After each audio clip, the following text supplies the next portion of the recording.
Hi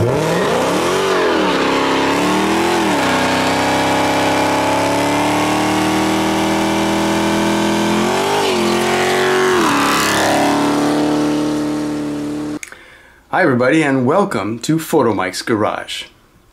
Okay, so a couple days ago I went out to start my Jeep, my 2014 Jeep Wrangler Rubicon, which we affectionately call Winter or Evil, depending on what's happening. So what I noticed when I came out is that there was a huge oil slick below the Jeep. Huge, I mean oil all over the place. It was like Exxon Valdez style oil leak. So our 2014 Jeep Wrangler has been very reliable. We've been very happy with it. It doesn't use up any oil at all. I check the oil all the time. And so to see this oil slick below my Jeep was very disheartening, to say the least. Now a lot of people, when they see this, and this is actually a fairly common thing with Jeep Wranglers and with any Chrysler Dodge product that uses the 3.6 V6 like we have, the first thing a lot of people think is a rear main seal, which would be the leak from the seal at the back of the crankshaft of the engine. That's a very serious thing. The transmission has to be taken out in order to fix that. Very expensive. And also the location of the leak, which is just at the rear of the engine where the transmission starts, often leads people to believe that it might be the rear main seal. However, let's take a look underneath my Jeep. Okay, I'm underneath the Jeep. This black thing here is the oil pan. And this is where you would think the oil leak would be. Maybe it's from the oil pan. But as you can see, the oil pan is basically dry. But there is oil up there, and oil that really starts to come down when you get to the transmission. See, this is the transmission. You can see drops of oil everywhere, all over the pan of the transmission. It's horrible, oil everywhere. So you might think, well, it could be the rear main seal. The rear main seal, of course, is right up there. One thing you can do to check for that is to take out these little plugs. You can see there's a lot of oil, but when you actually take the plug out, the inside of the plug, can you see that? The inside of the plug is actually dry.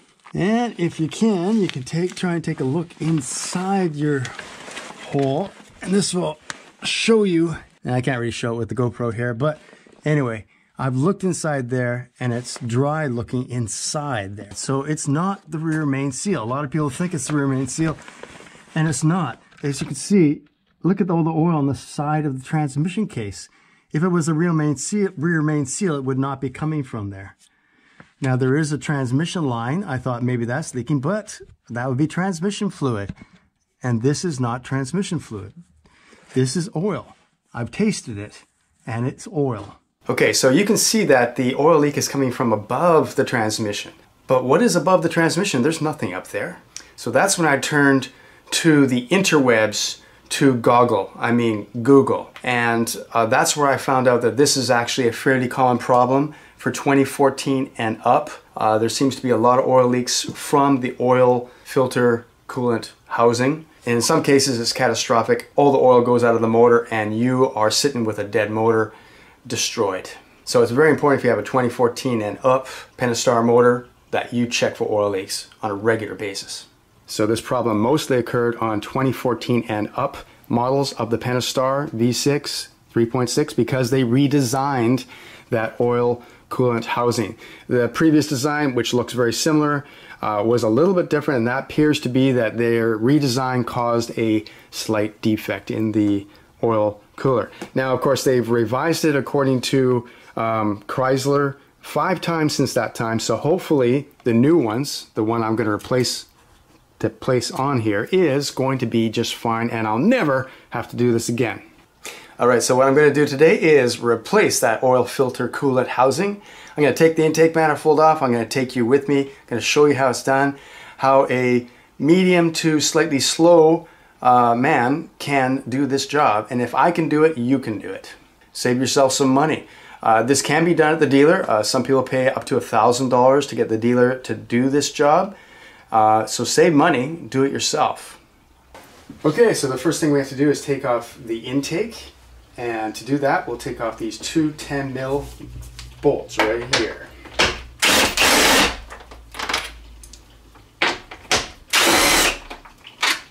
And we'll also take off the clamp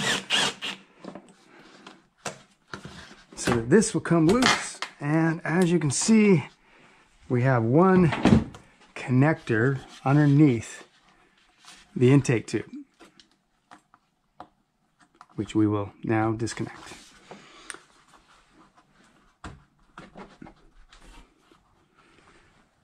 By pressing in and off. There we go.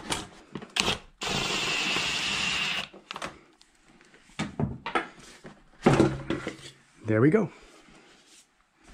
So next we have to disconnect all the electrical connectors from the throttle body. This one right here has a little tab you've got to push out first. Did I break the heck out of that or what?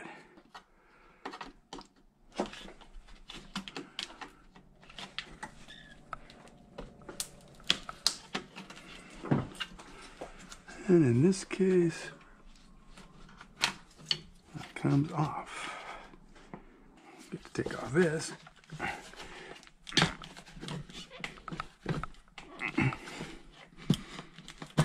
Like that. Okay, now there's a bracket right here. Bracket right here. Gotta loosen that off. Another one right here. Yeah, of course you're not supposed to lose it in the valley like that. This is what's great about working on a Jeep. You can just sit on the bumper, stand on the bumper, whatever it takes, and you're right in here. That's great. And we got this bolt here, which we will also take off. Let's see.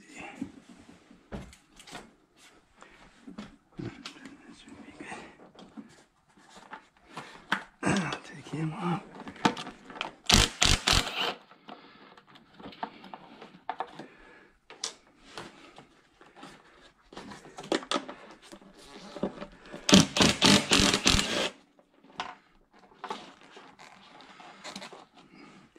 That gets this whole sort of insulation piece off the back, gives you more room to work.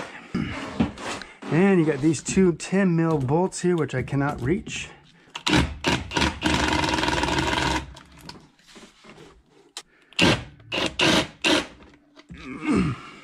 That one, I don't think so.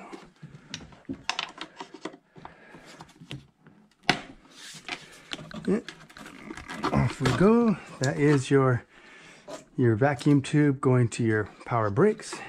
So now we're going to take out all these small bolts. These are all 8 millimeter. There should be 7 of these. These are captured bolts, so you don't have to take them out.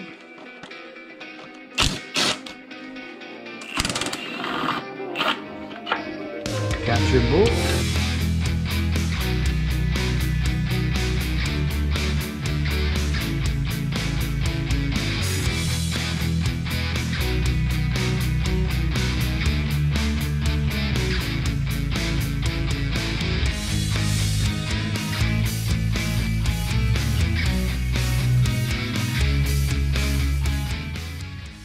Okay, so now the manifold is ready to come out.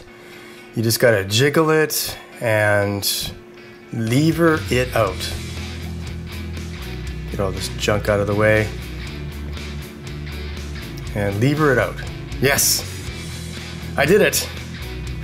I did it.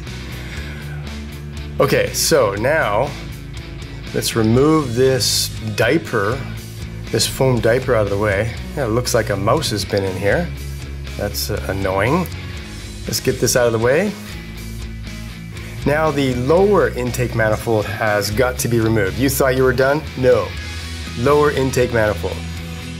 Another thing too, you do not have to remove the fuel rails. That's important.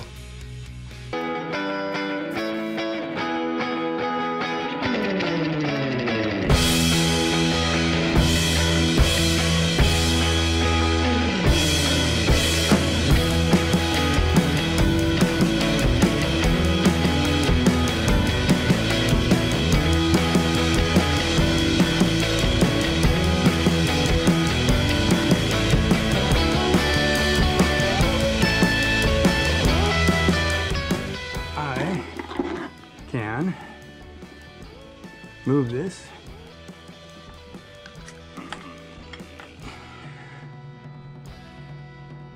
Move this. Right like this. Right like that. Off to the side. Okay, so now we can see into where the oil cooler is. We can see oil, and we can see oil at the back, oil at the front. So this has to be taken out. There's our connectors. We got 2 electrical connectors we have to get rid of. We have special bolts. And you see special bolts right there. Torx, inverted Torx bolts, really weird. I have the bit to take that off. So this is your inverted Torx socket, and E8 is what size you need. You can use that, but I've also been told that a regular 1/4 inch socket will work. So if you don't want to buy this special set, which is not that expensive, but if you don't want to buy it, you can always use a quarter socket. And okay, so let's take off this oil cooler housing. Look how fast I'm moving here. That's impressive. And out she comes. Oh, what a mess underneath there. Wow. Oil, antifreeze, everything mixed in. Okay, so let's take these hoses off at the back.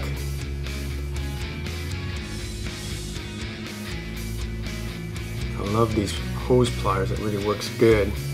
And electrical connectors, like usual, are fighting me, but there you go. It's off. Okay. So now I'm going to soak up some of this oil, but it goes really deep. It's like at least, how deep is that? It's at least, well, it's like 3 inches of oil at the bottom. This thing has been leaking for a long time. Okay, I'm using my handy dandy suction pump to pump this fluid out of the way, otherwise it would take forever.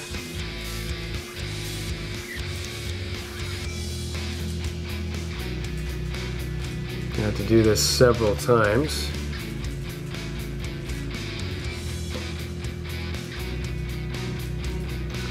That's pretty gross, pretty gross.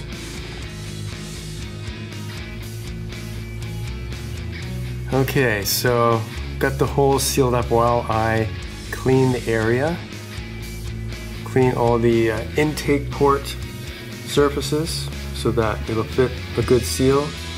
And I got new seals for my lower intake manifold.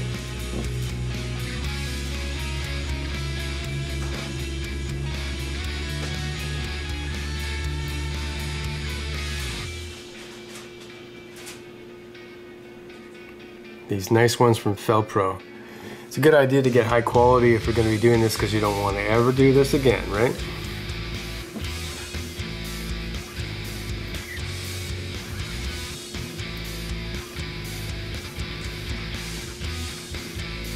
And these are for the lower, and this is, there you go. Let's take these out with my pick. And these should just press right in. And okay, so I got my new seals. This is my new unit, my new oil cooler unit. Hopefully the last time I'll ever see an oil cooler unit. Everything's ready to go. So I'll connect up the hose first.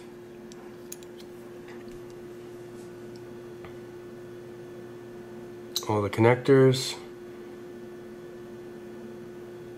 are next. They can only go in one spot, so it's pretty easy here. Final connector. Don't forget the red tab. Red tab, push that down, that locks it in place. There you go. Okay, and just slide it down and straight down over the seals. Don't want to move it around too much, just straight down. We got to make sure that pipe gets into its position. Oh, it went down. it went down. Now we're going to start all these bolts by hand, of course, because we don't want to take any chances, but basically that's about it. Now I know someone, actually a professional, could probably do this in about 25 minutes, actually, if you can believe it. Now I was never going to be able to do it in 25 minutes, but still I could have done it maybe in 40 minutes. Job from beginning to end, if I didn't have all these problems with these connectors. If they all came off easy. I spent a lot of time on those connectors. Everything else was pretty easy. Now I think it's great that Jeep has an oil cooler. That's fantastic.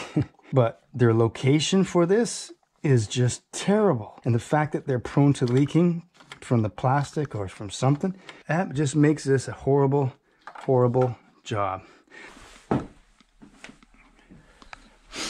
All right. Now let's just start tightening this sucker down. So now the next thing to do is to do a final clean of all the mating surfaces. Make sure you take off all your towels, and then the lower intake manifold goes back on. Our lower intake manifold now goes on. Goodbye, oil cooler housing. Goodbye, and I hope to never see you again.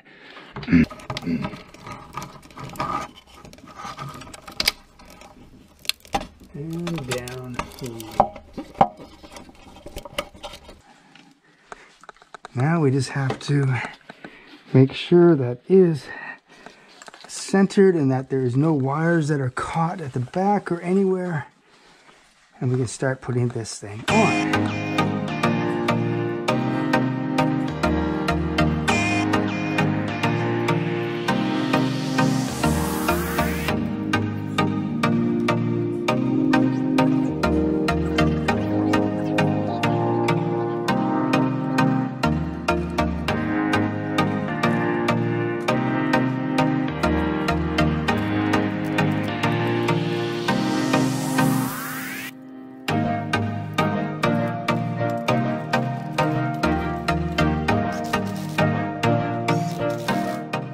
So everything is now put together.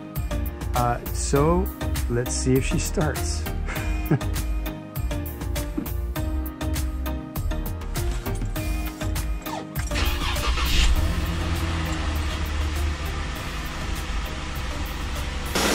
All right, there you have it, the oil cooler housing replaced. I hope this video was useful to you, and if so, please like and subscribe for more. Thanks for watching Photomikes Garage. I will see you next time.